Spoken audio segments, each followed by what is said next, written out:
Ayun nga ho, nagbabalik ang inyong lingkod, Carlo Mendez TV, at ang pag-uusapan ho natin ngayong araw na ito, itong napapabalita mga peke di umano na mga picture na ginagamit diyan sa kaso ni Pangulong Duterte na sila di umano ay biktima ng extrajudicial killing. Ito, pakinggan ho natin. Ang nagbabalita ho neto ay ang SMNI, Nightline News. Pakinggan ho natin, guys.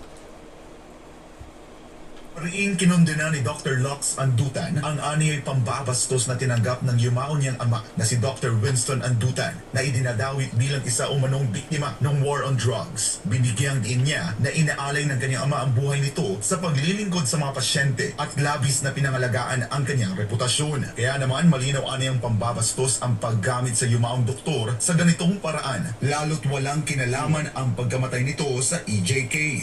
Binigyang diin ni Dr. Andutan na walang kinalaman ang pagkamatay ni Dr. Winston sa iligal na droga, EJK at kay dating Pangulong Rodrigo Duterte. Aniya, hindi tamang gamitin ang imahe ng kanyang ama para sa mga personal na agenda. At isa pa nga ho itong si Aling Sheila na nag-viral din dahil nga doon sa hawak-hawak niya na picture ng di umano ay biktima din ho ng war on drugs at extrajudicial killing kuno. Ayan ho. Pakinggan natin itong binabalita ng SMNI Nightline News. Ayan po.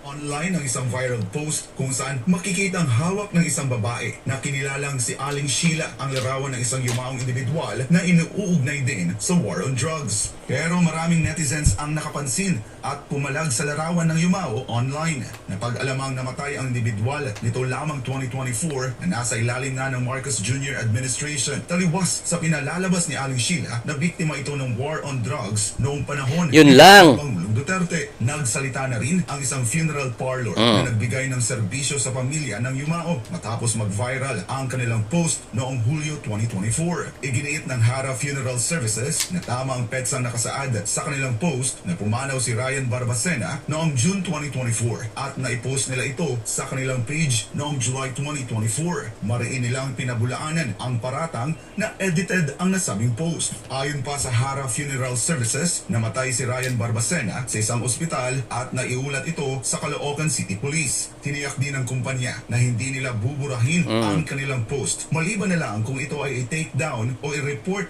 ng mga tinawag nilang anti-Duterte.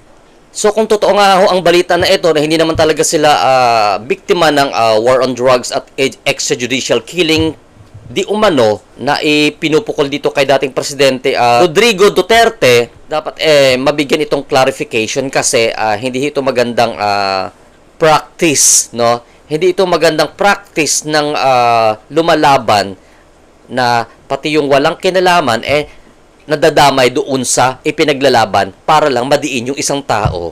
Ayan ho ha. So sana magbigay ho ng clarification dito ang Malacanang sa pangunguna ni PCO Undersecretary Attorney Claire Castro. Ayan ho gumawa kayo ng hakbang para ma-line up kung sino-sino ba talaga ang totoong biktima at hindi. Kasi kung totoo man ho ito na hindi naman sila nabibilang doon sa kampanya ng dating Pangulong Duterte na war on drugs, umaalma na nga sila, hindi naman ito nararapat na isama sa line up ng mga biktima.